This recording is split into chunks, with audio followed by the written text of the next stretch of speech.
It began like any other evening, or at least that's what I told myself.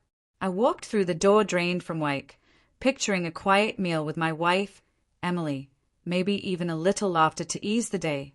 But the second I stepped inside, something felt off. The air was thick, unnatural, as if I had entered a place I didn't belong. Emily sat on the couch, scrolling her phone, barely glancing up when I said hello. "Hey," I murmured, my words slicing through the silence.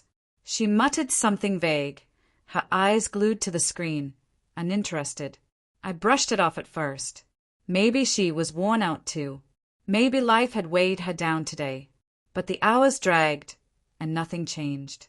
No questions about my work. No remark about the dinner I'd brought home. Not even a spark of conversation. Just distance. My frustration simmered, quiet but steady, like thunder in the distance. Still, I kept calm, until the phone rang. An unknown number flashed on the screen. Against my better judgment, I answered. A familiar, teasing voice flowed through the line. Well, so you're sitting at home alone. It was Jessica, Emily's friend. We had met before, always polite, always surface level.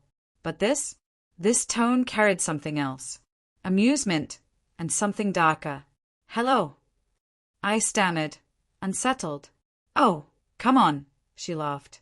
"I sound too close for comfort, don't I? Don't act shocked.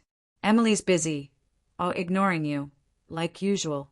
So, maybe you and I should do something about that." My body froze. Was this a joke? A trap? My wife hadn't looked at me all night, and now her friend was crossing lines that shouldn't exist. I steadied my voice. "Jessica, this isn't right." She was quick, unbothered. "Relax. Just dinner. No harm. You deserve a little attention, don't you?" I ended the call, my hands shaking. Laughter, tears, fury, all tangled inside me. Part of me wanted to confront Emily. Part of me wanted to vanish from the house. Instead, I sat in silence, the glow of the room pressing in. Finally, Emily noticed.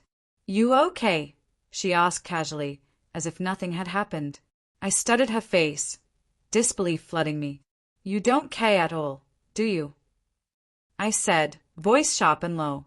"You ignored me all night, and now your friend thinks it's fine to call and suggest dinner." Her face barely shifted, just the faintest flicker in her eyes. "What are you talking about?" she said, cool and measured. I inhaled deeply, realizing I needed clarity, not blind anger. "Jessica called, invited me out, while you sit here pretending I don't exist." For a brief moment, her eyes widened. Then came the soft laugh, hollow and dismissive. "Jessica jokes too much. Don't take it seriously." But I did. I always had. And in that second, I understood. The real problem wasn't only her silence. It was her letting others trespass into our marriage without care. That call wasn't just flirtation. It was a mirror of how I'd been treated for months. Invisible. Replaceable. I retreated to the kitchen, poured a drink, and steadied my pulse. My thumb hovered over my phone before I finally typed, "Why are you doing this?" Her reply came instantly. "Because you deserve someone who sees you. Don't overthink. Just fun." That word stabbed me. Fun. My wife brushed me aside, and her friend saw me as amusement. Betrayal doesn't always start in bed. Sometimes it begins with neglect. When I returned, Emily barely looked up. "Done over there?" she asked, her tone casual. "No," I said firmly.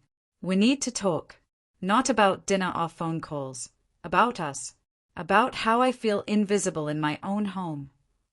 For the first time, she shifted uncomfortably. "Fine," she said at last. "Talk, but don't exaggerate." I did talk. About Jessica's call. About the weeks of being unseen. About how her indifference had become a wall between us. I laid it out slowly, every word measured. By the time I finished, Emily said nothing. Not angry, not apologetic. Just silent. And in that silence, I found my answer. I wouldn't be ignored anymore, whether she changed or not. I had finally chosen to be seen. Later, my phone buzzed again. Jessica. This time, I didn't respond. I didn't need to. Her words no longer mattered. What mattered was my resolve. Some betrayals strike with action, others with neglect. Emily's wasn't a single blow. It was the slow ache of absence. But tonight, I drew the line.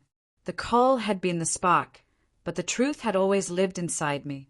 I would no longer accept invisibility. And in that quiet decision, I finally felt awake, finally whole.